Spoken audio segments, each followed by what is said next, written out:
اعوذ باللہ من الشیطان الرجیم بسم اللہ الرحمن الرحیم ان اللہ وملائکتہ یصلون علی النبی یا ایھا الذین آمنوا صلوا علیہ وسلموا تسلیما بلغ العلا بکمالہ کشف الدجی بجمالہ حسنت جمیع خصالہ خلیفۃ الرسول دماد رسول ذو النورین ذو الحجرتین ذو الطبیعتین سیدنا عثمان غنی رضی اللہ تعالی عنہ، آپ کا یوم شہادت ہے۔ اللہ تعالیٰ آپ کے مزار پر انوار پر کروڑوں رحمتوں برکتوں کا نزول فرمائے اور امت مصطفیٰ کو آپ کے نقش قدم پہ چلنے کی توفیق عطا فرمائے۔ یہ وہ ہستیاں ہیں کہ نبی پاک صلی اللہ علیہ وسلم نے ان کو اپنی زندگی میں جنتی ہونے کی بشارت دی۔ سوال یہ پیدا ہوتا ہے کہ جنت کی بشارت ملنے کے باوجود ان صحابہ کو شہید کیوں کیا گیا؟ جناب عمر فاروق رضی اللہ تعالیٰ عنہ کو جنتی ہونے کی بشارت دی لیکن آپ کو شہید کیا گیا۔ جناب عثمان غنی رضی اللہ تعالیٰ عنہ کو جنتی ہونے کی بشارت لیکن آپ کو شہید کیا گیا۔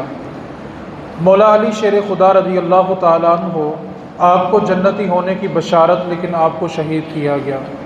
امام حسن کو زہر دے کر شہید کیا گیا، امام حسین کو کربل کے میدان کے اندر شہید کیا گیا۔ سوال یہ پیدا ہوتا ہے کہ ان عظیم اور بالا ہستیوں کو شہید کیوں کیا گیا؟ اگر ہم تھوڑی سی گہرائی میں اتر کے تاریخ اسلام کا مطالعہ کریں، جس کو پڑھنے اور پڑھانے سے ہمارے ادارے جو ہیں اس وقت بہت دور ہیں، نہ ہم نے ساری زندگی ان کو پڑھا اور نہ ہی ہم نے کبھی پڑھنے کی کوشش کی، اور ہمارے سنی جو ہیں وہ اتنے بولے بالے بن جاتے ہیں صرف دین کے معاملے میں کہ جب ان سے کوئی اور بات کرے تو وہ صرف آ کر یہ سوال کرتے ہیں کہ میں نے اس کی ساری باتیں سن لی تھی، میں نے جواب اس لیے نہیں دیا کہ مجھے علم نہیں تھا۔ سوال یہ پیدا ہوتا ہے کہ اپنی ساری برادری کے بارے علم ہوتا ہے تو جو نبی پاک کے دوست ہوں ان کے بارے علم کیوں نہیں ہے؟ جو نبی پاک کا گھرانہ ہو اس کے بارے علم کیوں نہیں ہے؟ یہ سوال پیدا ہوتا ہے۔ آج کے خطبہ جمعہ میں چند وہ تاریخی حقائق جن سے ہمیں دور رکھا گیا میں آپ کے سامنے عرض کرنے کی کوشش کرتا ہوں۔ یہ ایک ایسی حقیقت ہے جس میں ایک ایک لفظ بڑی توجہ سے سننا پڑے گا، پھر ہی سمجھ آئے گی، کیونکہ بعض باتیں ایسی ہوتی ہیں کہ اگر ایک لفظ بھی آپ کی توجہ سے آگے چلا گیا تو پھر سارا جب عنوان سمجھ نہیں آتا تو پھر بندہ سارا دن شک اور شبہ میں رہتا ہے۔ اس لیے آج کے خطبہ جمعہ کے لیے آپ کی توجہ درکار ہے۔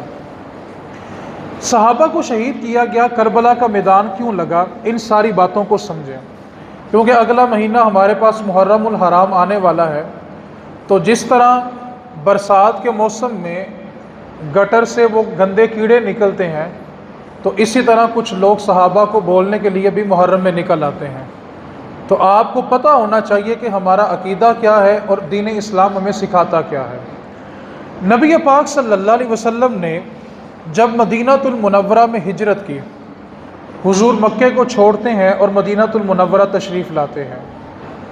حضور جس وقت مدینے پہنچتے ہیں اس وقت مدینے میں یہودیوں کے 3 بڑے قبیلے آباد تھے، بنو قینقاع، بنو نذیر اور بنو قریظہ۔ یہ یہودیوں کے 3 بڑے قبیلے تھے جو اس وقت مدینے میں آباد تھے جس وقت نبی پاک صلی اللہ علیہ وسلم ہجرت کر کے مدینہ المنورہ پہنچے، اور ان یہودیوں کے قبیلوں نے نبی پاک صلی اللہ علیہ وسلم کو ہر طرح کی اذیت دینے کی کوشش کی اور دین اسلام کا راستہ روکنے کی کوشش کی۔ اور اگر آج کے دور میں کوئی دین اسلام کا کام کرتے ہوئے دیکھ کر ہضم نہ کرے تو پریشان نہیں ہونا چاہیے۔ یہ جراثیم آج کے نہیں ہیں، یہ 14 صدیوں سے چلتے آ رہے ہیں، جن کو دین کی ترقی ہضم نہیں ہوتی اور وہ ہر اس چیز میں رکاوٹ پیدا کرتے ہیں جس سے لوگوں کو دین سمجھ آنا ہوتا ہے۔ اب ان تینوں قبیلوں نے نبی پاک صلی اللہ علیہ وسلم کو اذیت دی اور دین کا راستہ روکنے کی ہر ممکن کوشش کی۔ نبی پاک صلی اللہ علیہ وسلم نے ان تینوں قبیلوں کے سرداروں کو بلایا اور تینوں کو بٹھا کر ایک بات سمجھائی کہ دیکھو، نہ ہم تم سے جنگ کریں گے نہ تم ہم سے جنگ کرو، لیکن اگر کوئی مدینے پہ حملہ کر دے تو ہم دونوں مل کے اس کا مقابلہ کریں گے۔ اس بات پر انہوں نے رضامندی کا اظہار کیا کہ نہ ہم مسلمانوں سے جنگ کریں گے نہ مسلمان ہم سے جنگ کریں گے، لیکن اگر باہر والے کسی بندے نے مدینے پہ حملہ کیا تو ہم سب مل کر اس کا مقابلہ ضرور کریں گے۔ مدینۃ المنورہ میں جو سب سے پہلا معاہدہ ہوا تھا وہ یہی معاہدہ تھا جس کو میثاق مدینہ کہا جاتا ہے، جو مسلمانوں اور یہودیوں کے درمیان ہوا تھا۔ اب یہ وعدہ قرار پایا، یہ معاہدہ طے پا گیا کہ آپس میں جنگ نہیں ہوگی، لیکن سب سے پہلے ٹھیک 3 سال کے بعد 3 ہجری میں بنو قینقاع سب سے پہلے اس نے یہ معاہدہ توڑ دیا اور نبی پاک صلی اللہ علیہ وسلم کو اذیت دینے کی کوشش کی۔ اب نبی پاک صلی اللہ علیہ وسلم کے ایک صحابی ہیں ابو لبابہ، انہوں نے ایک لشکر لیا اور جا کر اس قبیلے کا گھیراؤ کر لیا اور یہ اپنے اپنے قلعوں کے اندر چھپ گئے اور 12 دن تک اپنے قلعوں سے باہر نہیں آئے، کیونکہ مسلمانوں نے ان کو ہر طرف سے گھیرا ہوا تھا۔ اب جب ان کو پتہ چلا کہ ہم 12 دن ہو گئے ہیں، بھوک بھی ہے پیاس بھی ہے، تو نبی پاک صلی اللہ علیہ وسلم نے ایک جنگی حکمت عملی اپنائی ان کو باہر نکالنے کے لیے۔ نبی پاک صلی اللہ علیہ وسلم نے صحابہ کو پیغام دیا کہ تم اعلان کر دو کہ اگر ابھی تم اپنے قلعوں سے باہر نہ آئے تو ہم تمہاری ساری کھیتی باڑی اجاڑ کے رکھ دیں گے، اگر تم اپنے قلعوں سے باہر نہ آئے تو ہم تمہارے جانوروں کو ہلاک کر دیں گے اور تمہارے گھروں میں تمہارا جتنا مال پڑا ہوا ہے اس پہ قبضہ کر لیں گے۔ جب یہ اعلان ہوا تو ان کو سمجھ آ گئی کہ اگر ہم باہر نہ نکلے مال بھی چلا جائے گا، جانور بھی چلے جائیں گے، کھیتی بھی چلی جائے گی، تو بعد میں گزارا کیسے کریں گے۔ اب یہ جو قبیلہ بنو قینقاع تھا یہ قلعوں سے باہر آیا تو نبی پاک صلی اللہ علیہ وسلم تشریف لائے اور انہوں نے نبی پاک صلی اللہ علیہ وسلم سے معافی مانگی۔ نبی پاک صلی اللہ علیہ وسلم نے فرمایا کہ ہم تم سے جنگ نہیں کریں گے، لیکن معاف کرنے کی ایک شرط ہے۔ اب ان کو معافی تو چاہیے تھی کیونکہ ہر طرف سے گھیرا تو ان کو ہوا تھا، تو انہوں نے کہا کہ آپ بتائیں آپ کی کون سی شرط ہے، ہم آپ سے صلح کرنے کے لیے تیار ہیں اور معافی مانگنے کے لیے بھی تیار ہیں۔ نبی پاک صلی اللہ علیہ وسلم نے فرمایا معافی کی صرف ایک صورت ہے کہ تم ابھی کے ابھی مدینہ چھوڑ کے چلے جاؤ۔ انہوں نے اس بات کو تسلیم کیا کہ جان بخشی جائے، ہم مدینہ چھوڑ کے چلے جائیں گے۔ تو پہلا قبیلہ، آپ نے اس بات کو توجہ میں رکھنا، پھر آپ کو سمجھ آئے گی کربلا کا میدان کیوں لگا، جناب عثمان شہید کیوں ہوئے، جناب عمر شہید کیوں ہوئے، مولا علی شہید کیوں ہوئے، جناب امیر معاویہ مولا علی کی جنگ کیوں ہوئی، یہ ساری بنیاد یہیں سے بیان کی جا رہی ہے۔ اگلے ہی سال جو دوسرا قبیلہ تھا بنو نذیر، اس نے بھی معاہدہ توڑ دیا اور انہوں نے نبی پاک صلی اللہ علیہ وسلم کو شہید کرنے کی کوشش کی۔ انہوں نے پلان یہ بنایا کہ ہم نبی پاک صلی اللہ علیہ وسلم کو اپنے قبیلے میں دعوت دیتے ہیں، جس جگہ نبی پاک صلی اللہ علیہ وسلم ٹیک لگا کر بیٹھے ہوں گے ہم بالکل اس کے اوپر والے پہاڑ پہ ایک نوجوان کو وزنی پتھر دے کے بٹھا دیں گے، اور جب حضور آ کر بیٹھ جائیں گے تو ہم اوپر سے پتھر پھینک دیں گے اور کہیں گے کہ حادثاتی طور پر حضور شہید ہو گئے۔ اور انہوں نے آ کے نبی پاک صلی اللہ علیہ وسلم کو دعوت دی کہ ہمارے قبیلے میں ایک بندہ قتل ہو گیا ہے، تو اس کی دیت کا مسئلہ ہے۔ دیت کہتے ہیں کہ بندہ جب قتل ہو جائے تو اس کے بدلے میں جو مال دینا پڑتا ہے۔ تو انہوں نے آ کے نبی پاک صلی اللہ علیہ وسلم کو یہ دعوت دی کہ ہمارے قبیلے میں دیت کا ایک مسئلہ ہے، تو ہم آپ سے صلح کروانا چاہتے ہیں، تو اگر آپ مہربانی فرمائیں تو آ کر ہمارے قبیلے میں صلح کروا دیں۔ نبی پاک صلی اللہ علیہ وسلم جناب ابوبکر صدیق جناب عمر فاروق کو لے کے اس قبیلے میں پہنچے۔ ابھی حضور جا کر بیٹھے ہی تھے کہ فوراً جبریل امین حاضر ہوئے اور آ کر عرض کی اللہ کے رسول یہاں سے اٹھ جائیں اور فوراً مسجد نبوی میں پہنچیں۔ اب حضور وہیں سے جلدی سے اٹھے اور مسجد نبوی آئے تو جبریل امین دوبارہ بارگاہ رسالت مآب صلی اللہ علیہ وسلم میں حاضر ہوئے، تو آ کر عرض کی اللہ کے رسول آپ کو اللہ تعالیٰ نے اس لیے اس جگہ سے اٹھایا تھا کہ اگر آپ وہاں بیٹھے رہتے تو انہوں نے آپ کو شہید کر دینا تھا، اس لیے اللہ تعالیٰ کا یہ پیغام تھا کہ آپ اس جگہ کو چھوڑ دیں۔ اب جب نبی پاک صلی اللہ علیہ وسلم کو اس سازش کا علم ہوا تو نبی پاک صلی اللہ علیہ وسلم نے اس قبیلے کا بھی گھیراؤ کیا، اور یہ 15 دن تک اپنے قلعوں میں چھپے رہے اور باہر نہ آئے، اور جب بھوک اور پیاس ستانے لگی تو انہوں نے باہر آ کر نبی پاک صلی اللہ علیہ وسلم سے معافی مانگی، تو نبی پاک صلی اللہ علیہ وسلم نے ان کو معافی دینے کی ایک ہی شرط رکھی کہ تمہارے پاس 10 دنوں کا ٹائم ہے، 10 دن کے اندر اندر اپنا سامان لو اور مدینہ چھوڑ کے چلے جاؤ، لیکن جب سامان جمع کرو گے تو اس میں جنگی ہتھیار تم نہیں لے کے جاؤ گے، باقی جو تمہاری چیز ہے وہ تم لے کے جا سکتے ہو۔ اور یہ قبیلہ اتنا لالچی تھا کہ انہوں نے اپنے گھر کے دروازے بھی اکھاڑ لیے، گھر کی جو کھڑکیاں تھیں اس کو بھی اکھاڑ لیا اور اپنے ساتھ لے گئے۔ اب یہ وہ قبیلہ تھا جو مدینے سے نکلا اور خیبر میں جا کے آباد ہوا، اور یہی وہ قبیلہ ہے جس سے جنگ ہوئی تو مولا علی نے خیبر کا دروازہ اکھاڑا تھا۔ اب حضور نے ان کو مدینے سے نکال دیا۔ تیسرا قبیلہ جو بنو قریظہ تھا، اس نے نبی پاک صلی اللہ علیہ وسلم سے جنگ کی، اور جب بنو قریظہ کے کچھ لوگ مر گئے ان کو سمجھ آ گئی کہ اب ہم ٹک نہیں سکتے، تو انہوں نے نبی پاک صلی اللہ علیہ وسلم سے معافی مانگی، تو نبی پاک صلی اللہ علیہ وسلم نے ان کو بھی مدینے سے نکال دیا۔ اب یہاں سے وہ تاریخ شروع ہوتی ہے جو بنیاد بنی صحابہ کو شہید کرنے کی۔ اب مدینے میں یہودیوں کے 3 ہی بڑے قبیلے تھے، بنو قیقاع، بنو نذیر، بنو قریظہ، تینوں کو نبی پاک صلی اللہ علیہ وسلم نے مدینے سے نکال دیا۔ اب نبی پاک صلی اللہ علیہ وسلم نے بہت ساری وصیتیں فرمائی ہیں۔ نبی پاک صلی اللہ علیہ وسلم نے اپنے وصال سے پہلے ایک وصیت یہ بھی فرمائی تھی کہ میرے بعد جو بھی خلیفہ بنے وہ پورے عرب سے ایک ایک یہودی کو گن گن کے نکال دے، پورے عرب کے اندر ایک یہودی بھی باقی نہ رہے۔ اب نبی پاک صلی اللہ علیہ وسلم کے بعد جناب صدیق خلیفہ بنتے ہیں، تو جناب ابوبکر صدیق کی جو خلافت ہے وہ صرف اور صرف 2.5 سال کی ہے۔ اس کے بعد جناب صدیق اکبر کا وصال ہو گیا، اس کے بعد جناب عمر فاروق رضی اللہ تعالی عنہ خلیفہ بنتے ہیں۔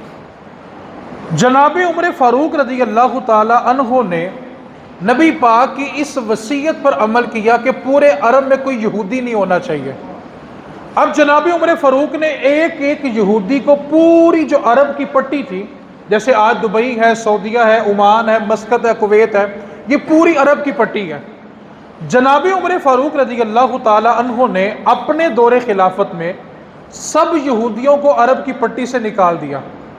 اب یہ یہودیوں کے غصے کی پہلی وجہ بنی کہ جناب عمر فاروق نے ان کو عرب سے نکال دیا، اور یہ قبیلے جا کر ایران میں، مصر میں آباد ہو گئے۔ اب جو قبیلے یہودیوں کے مدینہ المنورہ سے اور عرب سے نکالے گئے تھے نا، ان کی نسل میں سے ایک بندہ تھا عبداللہ بن سبا۔ یہاں پر آپ نے کچھ دیر رک کر توجہ کرنی ہے۔ یہ عبداللہ بن سبا اصل میں یہودی تھا، لیکن اس نے لبادہ مسلمانوں والا اوڑا ہوا تھا یہ پکا یہودی، اور یہ ان کی نسل میں سے تھا جن کو نبی پاک نے مدینے سے نکالا تھا اور جناب عمر فاروق نے عرب سے نکالا تھا۔ اب عبداللہ بن سبا وہ پہلا شخص تھا جس نے سر عام جناب ابوبکر صدیق اور جناب عمر فاروق کو گالیاں نکالی تھی، اور عبداللہ بن سبا وہ پہلا شخص تھا جس نے دنیا میں سب سے پہلے یہ نعرہ لگایا تھا کہ جو خلافت ہوتی ہے وہ صرف نبی کے خاندان میں ہوتی ہے۔ حالانکہ عرب کے اندر یہ دستور تھا کہ صحابہ مشاورت کر کے کسی کو خلیفہ بناتے تھے، اور جب مشاورت میں 2 گروہ بن جاتے تھے تو اس گروہ کو فتح حاصل ہوتی تھی صحابہ میں، جس گروہ کے اندر بدری صحابہ ہوتے تھے، وہ صحابہ جنہوں نے جنگ بدر لڑی ہوئی تھی، جس گروہ میں بدری صحابہ شامل ہو جاتے تھے اس گروہ کا فیصلہ تسلیم کر لیا جاتا تھا۔ اب یہ عبداللہ بن سبا جو تھا یہ ایران جاتا ہے، اور جا کر اس نے ایران کو یہ دعویٰ کیا کہ جو خلافت ہے وہ صرف اور صرف نبی پاک کے خاندان میں ہونی چاہیے۔ جناب ابوبکر صدیق اور جناب عمر فاروق نے اس پہ قبضہ کیا ہوا ہے۔ اب ایران کو پہلے ہی جناب عمر فاروق پہ بڑا غصہ تھا، اس کی وجہ یہ ہے کہ جیسے آج سپر پاور امریکہ یا چین کو کہا جاتا ہے، اس دور کی جو سپر پاور تھی اس کو کیسر و کسریٰ کہا جاتا تھا، جو دونوں ریاستیں ایران کے پاس تھیں۔ جناب عمر فاروق نے اس کے برخرچے اڑا دیے تھے اور کیسر و کسریٰ کو تباہ کر کے وہاں اسلام کا جھنڈا گاڑا ہوا تھا۔ اب ایران کو پہلے یہ غصہ تھا کہ جناب عمر فاروق نے ہماری پوری سلطنت جو کئی سالوں سے راج کر رہی تھی اس کو تباہ کر کے رکھ دیا۔ کیسر و کسریٰ کو تباہ کیا تو ایران کو پہلے بڑا غصہ تھا، اور ایران کو دوسرا غصہ یہ بھی تھا کہ جو وہاں کی شہزادی تھی شہر بانو، جو قیدی بن کے مدینہ المنورہ آئی، تو جناب عمر فاروق رضی اللہ تعالی عنہ کی بارگاہ میں خلافت تھی آپ کی، تو آپ کے بیٹے عبداللہ بن عمر آئے اور آ کر عرض کرنے لگے، ابا جی یہ ایک بادشاہ کی بیٹی ہے اور میں وقت کے امیر کا بیٹا ہوں، تو لہٰذا اس کا نکاح مجھ سے کر دیا جائے۔ تو نبی پاک صلی اللہ علیہ وسلم کے پیارے صحابی جناب عمر رضی اللہ تعالی عنہ اپنے بیٹے سے فرمانے لگے کہ میرے نزدیک تو افضل نہیں ہے، میرے نزدیک نبی کے نواسے امام حسین افضل ہیں، اور اس شہزادی کا نکاح امام حسین سے ہوگا۔ اب ایران کو ان دو باتوں پہ بڑا غصہ تھا، اور تیسری بات جو ایران کو بڑی ناپسند تھی وہ یہ تھی، کیسر و کسریٰ کے جو دربار تھے وہاں پہ قلین بچھا کرتا تھا، اور اس قلین کے اوپر صرف اور صرف بادشاہ قدم رکھ سکتا تھا، بادشاہ کے علاوہ کوئی وزیر بھی اس قلین پہ قدم نہیں رکھ سکتا تھا۔ جو اس قلین پر قدم رکھتا تھا اس کو سزا ملتی تھی۔ اب جب کیسر و کسریٰ فتح ہو گئے تو جب مال غنیمت جمع ہوا تو وہ قلین بھی مسجد نبوی میں آیا جس پر صرف اور صرف بادشاہوں نے قدم رکھے ہوئے تھے۔ اب جب وہ قلین مسجد نبوی میں لا کر کھولا گیا تو صحابہ نے رائے دی کہ اس قلین کو مسجد نبوی میں بچھا دیا جائے، بڑا قیمتی قلین ہے، شاہوں کا ہے، تو لوگ اس پر نماز پڑھیں گے۔ بعض صحابہ نے یہ رائے دی کہ اس قلین کو مہمان خانے میں بچھا دیا جائے کہ جو وفد ملنے کے لیے آیا کریں تو ان کی مہمان نوازی اس قلین پہ کی جائے۔ اب یہ صحابہ کی دو رائے تھی، آدھا گروہ تھا کہ مسجد نبوی میں بچھایا جائے اور آدھا گروہ اس طرف تھا کہ اس کو مہمان خانے میں بچھایا جائے۔ لیکن میں قربان جاؤں جناب عمر فاروق کی سوچ پر، اور اس بات نے ایران کے غصے میں اور اضافہ کیا۔ جناب عمر فرمانے لگے کہ آدھے صحابہ یہ کہتے ہیں کہ اس پر نماز پڑھی جائے، مسجد نبوی کے صحن میں بچھایا جائے، آدھے صحابہ یہ کہتے ہیں کہ اس کو مہمان خانے میں بچھایا جائے، لیکن عمر کی رائے یہ ہے کہ اس کو مسجد نبوی کے باہر جہاں صحابہ اپنے جوتے اتارتے ہیں نا، اس کو وہاں پر بچھایا جائے اور میرے نبی کے غلام اس پر اپنے جوتے اتاریں اور اندر آ کے رب کی بارگاہ میں سجدہ کیا کریں گے۔ اب ایران کو اس بات پر بڑا غصہ تھا۔ اب عبداللہ بن سبا جو ان قبیلوں کی اولاد میں سے تھا جن کو حضور نے مدینے سے نکالا اور جناب عمر فاروق نے عرب سے نکالا ہوا تھا، عبداللہ بن سبا نے جا کر یہ کہا کہ یہ عمر فاروق نے حکومت پہ قبضہ کیا ہوا ہے۔ ایران نے اس کا بدلہ لیا، کیسر و کسریٰ بھی تباہ ہوا تھا، شہزادی بھی گرفتار تھی، اس کے بعد قلین کو جوتوں کی جگہ پہ رکھ کے ان کی اچھی خاصی رسوائی کی۔ انہوں نے اپنا بدلہ لینے کے لیے جناب عمر فاروق رضی اللہ تعالیٰ عنہ کو شہید کر دیا۔ اب جناب عمر فاروق کے بعد خلیفہ بنتے ہیں جناب عثمان غنی۔ مولا علی رضی اللہ تعالیٰ عنہ نے اس عبداللہ بن سبا کو گرفتار کیا جو یہ کہتا تھا کہ خلافت صرف اور صرف مولا علی کا حق ہے۔ آپ نے اس کو گرفتار کر لیا اور مولا علی نے تلوار نکال لی اور اس کی شاہ رگ پہ رکھ دی اور کہا تو صحابہ کو گالیاں نکالتا ہے اور یہ کہتا ہے کہ علی حقدار ہے۔ تو اس کے قبیلے والے آگے اور کہنے لگے علی ایک تو وہ آپ کی شان بیان کرتا ہے، آپ اسی کی گردن کاٹنے لگے ہیں۔ تو مولا علی شیر خدا رضی اللہ تعالیٰ عنہ فرمانے لگے ایسی شان بیان نہ کی جائے جس میں صحابہ کی گستاخی ہو، آج بھی یہ مرض پایا جاتا ہے۔ آپ نے قبیلے کی سفارش پہ اس کو چھوڑ دیا اور اس کو اس ملک سے نکال کے مدائن کی طرف بھیج دیا۔ اب یہاں سے وہ بات شروع ہوتی ہے کہ عثمان غنی رضی اللہ تعالیٰ عنہ کو شہید کیوں کیا گیا۔ اب یہ جو عبداللہ بن سبا تھا یہ گیا بصرہ، کوفہ اور مصر میں، انہوں نے تینوں ملکوں میں سے ایک ہزار بندہ تیار کیا اور ان ہزار بندوں کی یہ ذہن سازی کی کہ خلافت جو تھی وہ مولا علی کی تھی، عثمان غنی نے قبضہ کیا ہوا ہے اور ہم نے ان سے خلافت واپس لینی ہے۔ اب بصرہ سے، کوفہ سے اور مصر سے ایک ایک ہزار بندہ چلا اور انہوں نے آ کر عثمان غنی رضی اللہ تعالی عنہ کا جو مدینہ المنورہ میں گھر تھا اس کا گہراؤ کر لیا۔ کربلا میں جو ظلم ہوا تاریخ میں اس کی مثال نہیں ملتی، نہ اس کا کسی سے مقابلہ بنتا ہے۔ وہ نبی کا خان وعدہ ہے، نبی پاک کا خون ہے، لیکن کربلا کے میدان میں 4 دن پانی بند رہا، ایک روایت میں ہے کہ 7 دن پانی بند رہا، اور وہ تاریخ ہے جس کی مثال نہیں ملتی۔ لیکن آپ جانتے ہیں جناب عثمان غنی رضی اللہ تعالی عنہ پر 40 دن پانی بند کیا گیا۔ یہ وہ عثمان غنی ہے جو مدینے میں کنویں خرید کے مسلمانوں کو دیتے تھے۔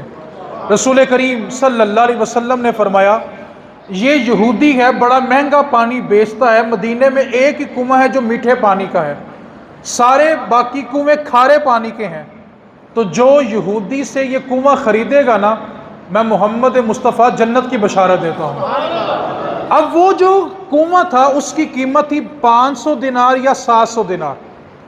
جناب عثمان غنی اٹھے اور اس یہودی کے پاس چلے گئے، جا کر فرمایا کنواں بیچ دے۔ کہنے لگا میں نہیں بیچتا۔ فرمایا کنواں بیچ دے۔ کہنے لگا میں نہیں بیچتا۔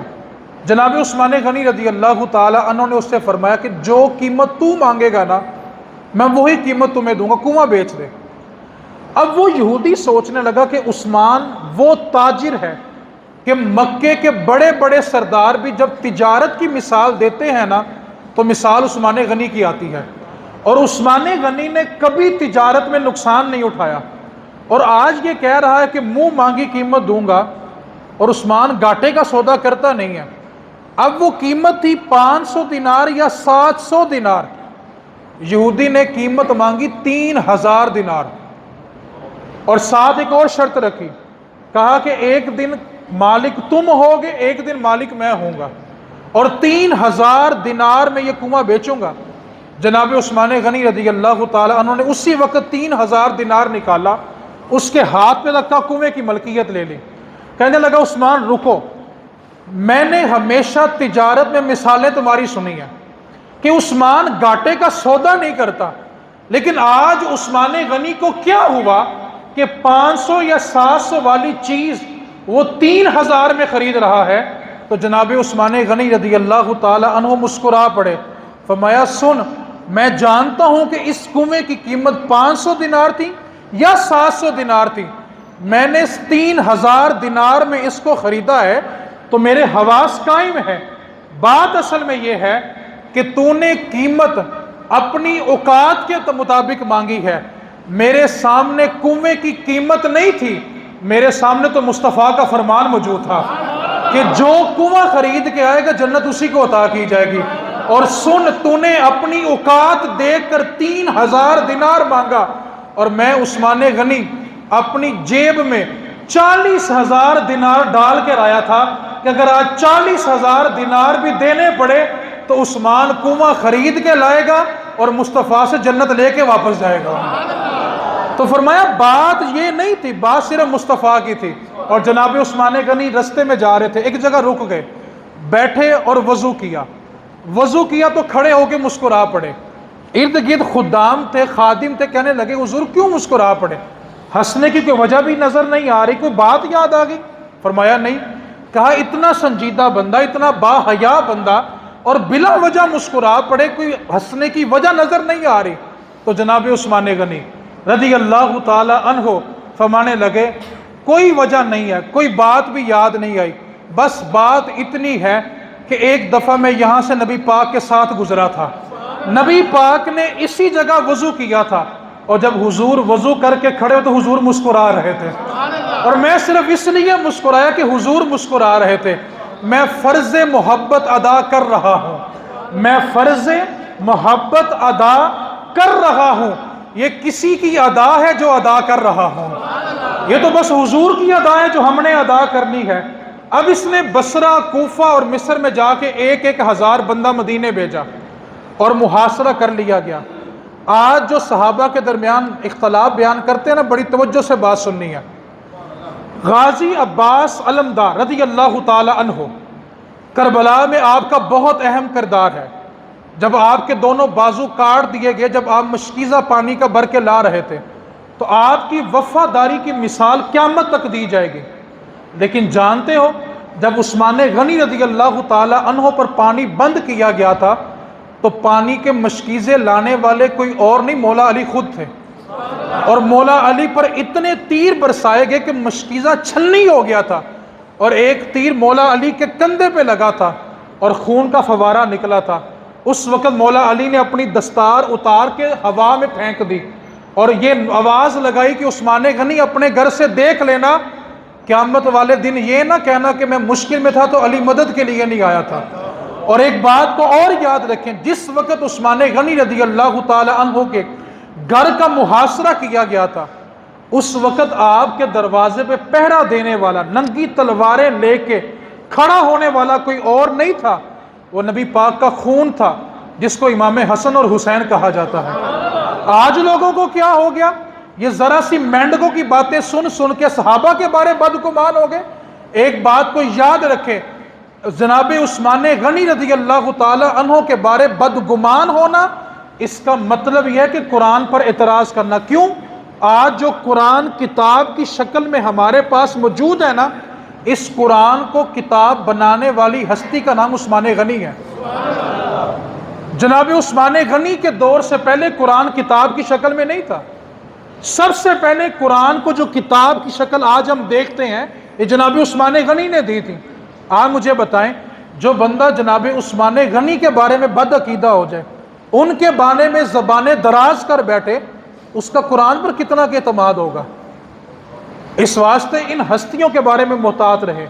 جناب عثمان غنی رضی اللہ تعالیٰ عنہ جب گھر کا محاصرہ ہو گیا، جناب عثمان غنی کے پاس 3 آپشن تھی، 3 صورتحال تھی، کسی ایک کو اختیار کرنا تھا۔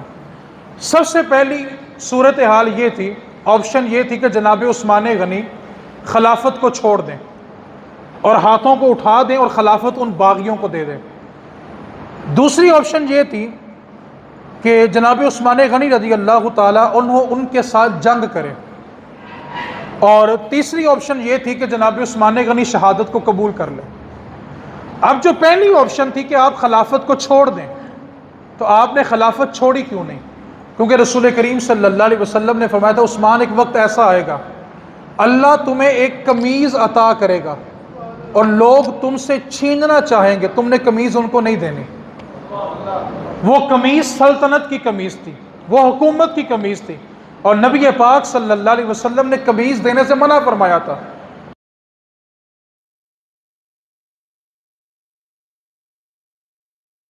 اور حکومتوں کے تختے الٹا دیتے۔ تو آپ نے اس پہلی آپشن پہ عمل نہیں کیا، کیونکہ نبی پاک کا حکم تھا عثمان اللہ تمہیں ایک قمیض عطا کرے گا، لوگ تم سے چھیننا چاہیں گے لیکن تم نے قمیض ان کو نہیں دینی۔ دوسری آپشن یہ تھی کہ آپ ان سے جنگ کرتے، لیکن جناب عثمان غنی رضی اللہ تعالی عنہ نے جنگ نہیں کی۔ اس کی 2 وجوہات تھیں۔ پہلی وجہ یہ کہ آپ کو 18 ذی الحج کو شہید کیا گیا، اور یہ حج کے دن ہے۔ صحابہ کی کثیر تعداد اس وقت حج کرنے مکے گئی ہوئی تھی، مدینہ المنورہ میں بہت کم صحابہ تھے، لیکن جو صحابہ تھے وہ ننگی تلواریں لے کے مسجد نبوی میں آ گئے، اور جناب ابو ہریرہ رضی اللہ تعالیٰ جن کا کام صرف اور صرف نبی پاک کی حدیثیں سننا اور سنانا تھا، وہ بھی ننگی تلوار لے کے آ گئے۔ جناب عثمان غنی کے خادم ننگی تلواریں لے کے آئے کہ آپ ہمیں صرف حکم کریں، ہم ان سے جنگ کرتے ہیں۔ لیکن جناب عثمان غنی نے فرمایا کہ عثمان یہ نہیں چاہتا کہ مصطفیٰ کے حرم میں خون بہے، مسجد نبوی خون سے بھر جائے، عثمان یہ نہیں چاہتا۔ اور تیسری آپشن یہ تھی کہ آپ شہادت کو قبول کرتے، اور آپ نے شہادت کو قبول کیا کیونکہ حضور کے حرم میں خون نہیں بہنے دیا، اور نمبر 2 خلافت دینے سے، حکومت دینے سے نبی پاک صلی اللہ علیہ وسلم نے منع کیا تھا، اس لیے آپ نے وہ نہیں دی۔ جناب عثمان غنی رضی اللہ تعالیٰ عنہ کو شہید کر دیا گیا۔ اس کے بعد پھر 2 گروہ بنے، ایک جناب امیر معاویہ رضی اللہ تعالیٰ عنہ، ایک جناب مولا علی شیر خدا رضی اللہ تعالیٰ عنہ۔ ایک بات کو یاد کر لیں، جناب علی رضی اللہ تعالیٰ عنہ حق پر ہیں۔ حق کس کے ساتھ ہے؟ مولا علی کے ساتھ ہے۔ اختلاف کیا تھا وہ ہم اگلے جمعے میں شروع کریں گے۔ اختلاف صرف اتنا تھا کہ جناب امیر معاویہ کہتے تھے کہ جناب عثمان غنی کے قتل کا بدلہ ابھی لینا ہے، اور جناب مولا علی کہتے تھے کہ ابھی حالات بہت سنگین ہیں، ہم کچھ عرصے بعد بدلہ لیں گے بس۔ اس کے علاوہ دونوں صحابیوں میں کوئی اختلاف نہیں تھا۔ اس بات پر اپنا عقیدہ مضبوط کر لیں۔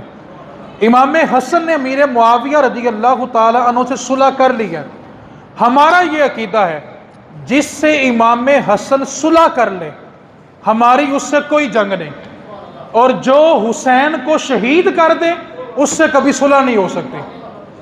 جس سے حسن نے صلح کی اس سے جنگ ہے، اور جو حسین کو شہید کر دیں اس سے کبھی صلح نہیں ہو سکتی۔ بس اس سے آگے تجاوز کرنے کی ضرورت ہی نہیں ہے۔ جناب عثمان غنی رضی اللہ تعالیٰ عنہ، آپ کی سیرت بہت سارے پہلو نمایاں ہیں، لیکن میں ایک بات آپ کے دلوں میں بٹھانا چاہتا ہوں، اور اگر آپ اس بات کو یاد کر لیں تو بہت سارے اختلافات سے نکل جائیں گے۔ کائنات میں جتنی زمین ہے، پوری زمین کا سب سے افضل ترین ٹکڑا وہ ہے جو اس وقت نبی پاک صلی اللہ علیہ وسلم کے جسم کے ساتھ لگا ہوا ہے، وہ قبر مصطفیٰ ہے۔ اس سے افضل پوری زمین ہو ہی نہیں سکتی۔ یار اس زمین کی قسمت تو دیکھو جو ہر وقت مصطفیٰ کے جسم کے بوسے لے رہی ہے۔ اور اقبال کے سامنے کسی نے کہہ دیا کہ علامہ اقبال کہتے ہیں کوئی یہ کہے کہ تمہارے نبی کے کپڑے میلے تھے، میں اس کا بھی سر قلم کر دوں گا۔ تو ایک شاگرد نے کہا حضور پھر کیا کہیں گے؟ اقبال کہنے لگا مصطفیٰ کے بارے میں ادب یہ ہے کہ یہ نہیں کہنا کہ مصطفیٰ کے کپڑے مٹی لگنے سے میلے ہو گئے، تو پھر استاد جی کہنا کیا ہے؟ اقبال فرمانے لگے یہ کہنا ہے کہ مٹی برکت لینے کے لیے مصطفیٰ کے کپڑوں کے ساتھ لگی ہوئی ہے۔ مٹی کو برکت چاہیے تھی تو مصطفیٰ کے کپڑوں کے ساتھ لگ گئی ہے۔ اب جس جگہ حضور آرام فرما رہے ہیں، میں سوال پوچھنا چاہتا ہوں وہ زمین کس نے خرید کے دی تھی؟ بولو تو صحیح۔ چلے میں بات آسان کرتا ہوں۔ نبی پاک صلی اللہ علیہ وسلم نے ایک دن مسجد نبوی سے باہر نکلے۔ نبی پاک صلی اللہ علیہ وسلم کے قدموں کے بالکل سامنے جنت البقیع ہے۔ جنت البقیع اس قبرستان کو کہتے ہیں جس کے بارے میرے نبی نے فرمایا جو کوئی بھی جنت البقیع میں دفن ہوگا میں محمد قیامت والدین اس کی شفاعت فرماؤں گا۔ جنت البقیع وہ قبرستان ہے جس میں نبی پاک کے 10,000 سے زائد صحابہ آرام فرما رہے ہیں۔ جنت البقیع وہ قبرستان ہے جس میں میرے نبی پاک کے والد محترم سیدنا عبداللہ رضی اللہ تعالی عنہ بھی آرام کر رہے ہیں۔ جنت البقیع وہ قبرستان ہے جس میں امام حسن بھی آرام کر رہے ہیں۔ جنت البقیع وہ قبرستان ہے جس میں اماں عائشہ صدیقہ بھی آرام کر رہی ہیں، اور سب سے بڑی بات جنت البقیع وہ قبرستان ہے جس میں سیدہ طیبہ طاہرہ مخدومہ کائنات سیدہ فاطمہ الزہرا بھی آرام فرما رہی ہیں۔ یار اتنی بڑی بڑی ہستیاں جس جگہ آرام فرما رہی ہیں نا، اس جنت البقیع کے بارے سنو۔ یہ جنت البقیع جس جگہ پہ ہے یہ جگہ ایک یہودی کی تھی، اور وہ اس جگہ اپنے اونٹ باندھا کرتا تھا۔ رسول رحمت صلی اللہ علیہ وسلم ایک دن مسجد نبوی سے نکلے اور چلتے چلتے نا جنت البقیع جو قبرستان ہے اس جگہ کے قریب سے گزرے، تو نبی پاک صلی اللہ علیہ وسلم کو وہ جگہ بڑی پسند آئی۔ اب نبی پاک صلی اللہ علیہ وسلم نے اس جگہ کا دورہ کیا، یہودی اپنے اونٹ لے کے بیٹھا ہوا تھا۔ اب نبی پاک صلی اللہ علیہ وسلم جب وہ جگہ دے کے واپس مسجد نبوی کی طرف آ رہے تھے، رستے میں عثمان غنی مل گئے، اور نبی پاک صلی اللہ علیہ وسلم نے جناب عثمان سے جملہ ارشاد فرمایا، وہ توجہ سے سننا ہے۔ نبی پاک صلی اللہ علیہ وسلم نے جناب عثمان سے فرمایا عثمان چکر لگانا۔ کیا فرمایا جی؟ بولیں گے تو مزہ آنا ہے۔ چکر لگانا جگہ بڑی کمال کی ہے۔ کیا فرمایا؟ پہلا جملہ کیا تھا؟ چکر لگانا جگہ بڑی۔ جناب عثمان غنی سیدھا اس جگہ پہ گئے، یہودی اپنے اونٹ لے کے بیٹھا ہوا تھا۔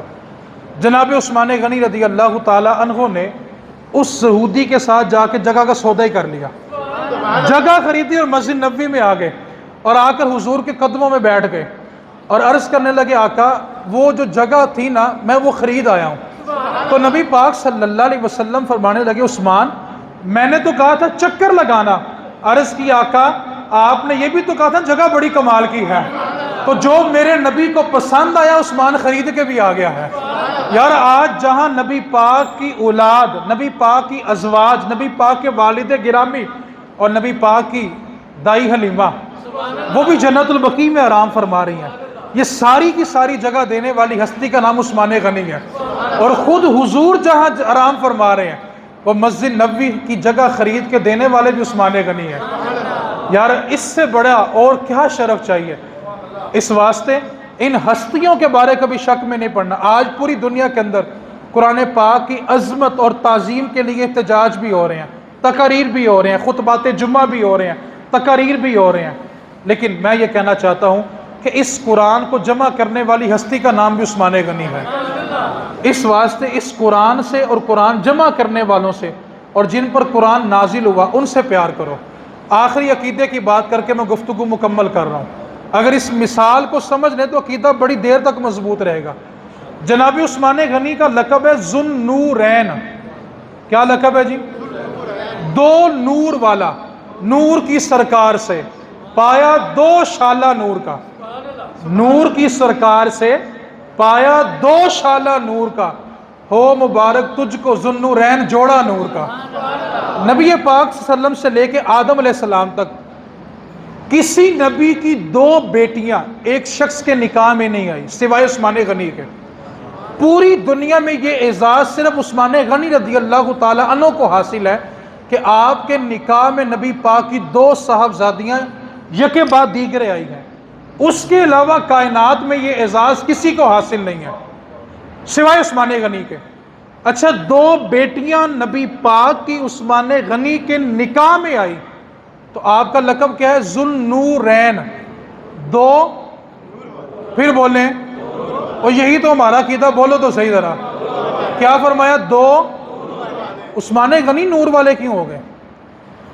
دو نور والا؟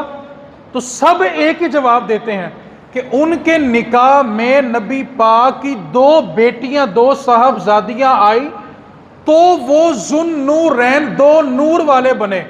میں کہتا ہوں عقل کے اندھو، جس کے نکاح میں نبی کی بیٹی جائے وہ نور والا ہے، سوچو مصطفیٰ خود کتنے نور والے ہوں گے، اور تم پوچھتے حضور نور ہے کہ بشر ہے؟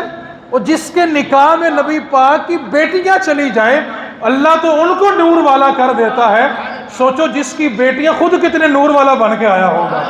تو اس واسطے جناب عثمان غنی رضی اللہ تعالی عنہ کو وہ یہودیوں نے غصہ نکالا۔ آج بھی بیت المقدس مسجد اقصیٰ پہ جو ہر سال یہودی حملہ کرتے ہیں نا، وہ اسی وجہ سے کرتے ہیں کہ جناب عمر فاروق نے وہاں سے ان کو جوتے مار کے نکالا ہوا ہے، اور وہ کہتے ہیں کہ ہم نے دوبارہ مسلمانوں سے مسجد اقصیٰ چھین کے رہنی ہے، اس لیے وہ ہر سال رمضان میں حملہ کرتے ہیں۔ آپ دعا کریں اللہ تعالی ہمارے 58 اسلامی ممالک کو غیرت دینی عطا فرمائے، اللہ ہمیں صالح قیادت عطا فرمائے، اور اللہ تعالیٰ ان حکمرانوں کو نفسانی خواہشات سے باہر نکل کر نبی پاک کی سچی غلامی کرنے کی توفیق عطا فرمائے۔ اللہ ہماری نسلوں کو بھی قرآن کا تابعدار بنائے۔